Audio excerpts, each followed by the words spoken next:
Sayaw with audience. Isang gabi, naisipan kong mag-practice ng sayaw sa sala namin. Tahimik ang bahay at ako lang mag-isa. May malaking salamin kasi kami sa harap at perfect ito para makita ko kung sablay ba ang galaw ko o kung pang TikTok na narrator tone. Habang pinapatugtog ko ang malakas na music mula sa cellphone, todo bigay ako. May pa-slide, may pa-body roll, may pa-hip-hop moves pa kuno. Seryoso ako, parang contestant sa World of Dance. Sa isip-isip ko, grabe kapag nakita ako ng mga tao baka isipin nilang professional dancer ako. Pwede na akong sumali sa talent show sa barangay fiesta. Pero syempre, hindi ko alam na habang nagpa-practice ako, may nakatingin na pala. Ang sayaw! Todo bigay ako sa harap ng salamin. Yung tipong kumakanta pa ako kahit wala naman sa tono. Boom tarat tarat! Boom boom tarat tarat! Pawis na ako pero ganado pa rin.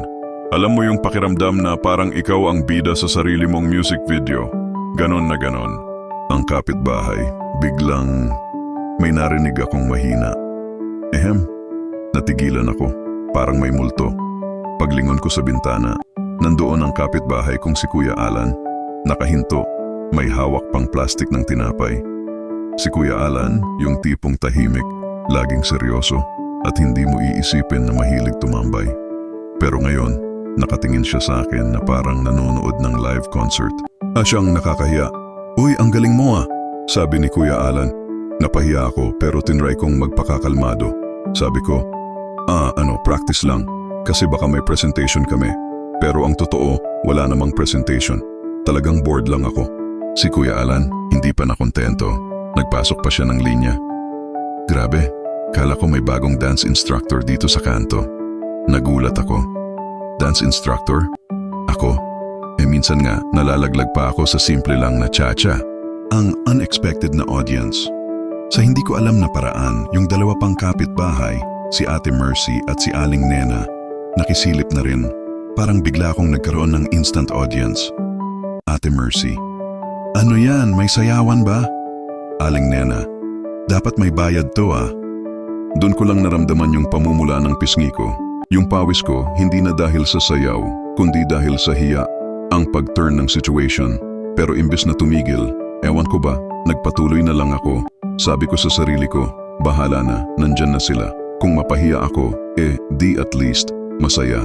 So ginawa ko yung pinakadrama kong move. Tumalon ako, nag-spin, tapos biglang bumagsak sa sahig na parang breakdance. Nagpalakpakan yung tatlong kapitbahay. May pumito pa, Kuya Alan. Solid, parang pang grand finals. Ang ending, pagkatapos ng mahabang minuto ng sayaw, hingal na hingal ako. Parang kalahating oras akong nagmarathon. Tapos sabi ni Aling Nena, pwede ka nang isali sa barangay program sa Pasko. Ikaw na lang ang mag-lead ng Zumba. Napakamot na lang ako. Ang plano ko lang naman ay mag-practice ng tahimik sa salamin. Pero ang nangyari, nagkaroon ako ng unang live performance. At sa huli, habang nagsasara ako ng kurtina, napaisip ako. Next time, siguro dapat sa kwarto na lang ako magsayaw. O kaya, mag-charge na ako ng entrance fee